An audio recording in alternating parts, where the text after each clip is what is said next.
Good evening, I'm Bo Williams, and welcome to The 7. Let's get a look at the big 7 stories right now. And topping the list for us, someone just passing by, credited for spotting a house fire and letting the people inside know what was going on. Again, that Good Samaritan jumping into action when he comes upon that house fire. That's our first big 7 at 7 story for you. According to the Knoxville Fire Department, the attic of a home along Jefferson Avenue caught fire just before 2 this afternoon. 2 people were inside the home watching TV, but they apparently did not see or smell smoke and had no idea of the danger right above their heads. That is until they heard a knock on their door.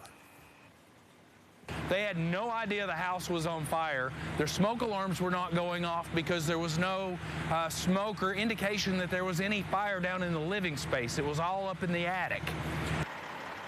Now, no injuries have been reported. The cause is still under investigation. 6 on your side update now about the downtown Morristown fire. That's next on our big 7 at 7 for you. The damage now estimated at more than $250,000 from a fire that we reported and been following for you in that downtown area. As we have been reporting, the 33-year-old Jeffrey Cicerelli was found at a local hotel in the area. He is from Michigan. He has been arrested on charges of arson, reckless endangerment, burglary, and vandalism. According to an arrest report, he admitted to entering the building and setting multiple sections on fire. 5 other full gas cans were found in the downtown area there in Morristown. He admitted to placing those with plans of burning other buildings. He then changed his mind after watching the Park Belk building burn. Cicerelli is being held for an arraignment.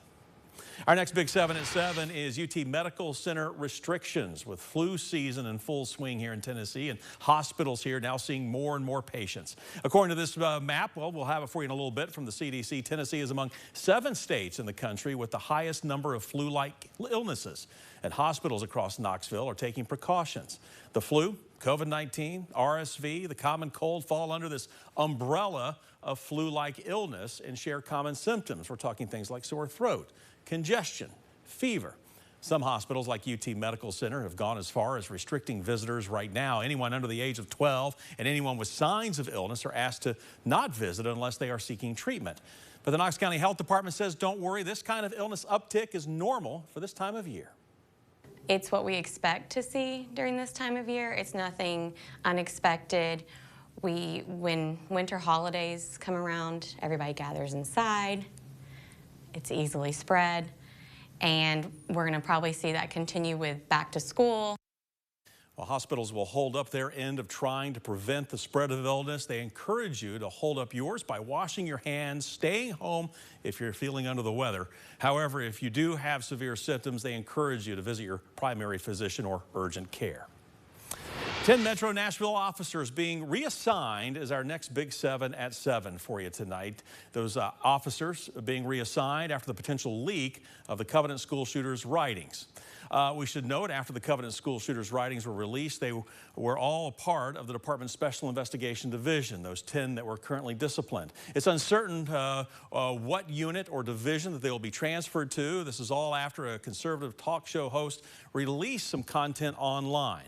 An investigation was performed, but they were not able to identify them. On March 27th, 3 kids and 3 adults were killed at the Covenant School.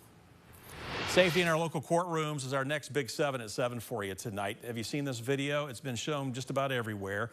The Vegas defendant running up and then jumping over the bench onto the judge.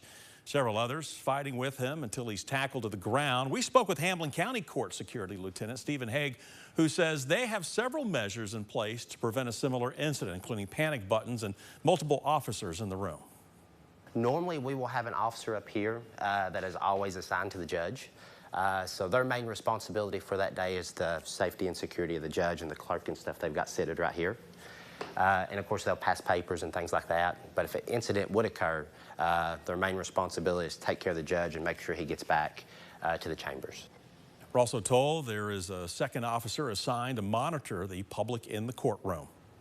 Our next big 7 at 7 involves a 6 on your side update concerning body camera footage. Tonight we're getting a new perspective on the footage released by the Knoxville Police Department showing an officer-involved shooting back on Christmas Eve.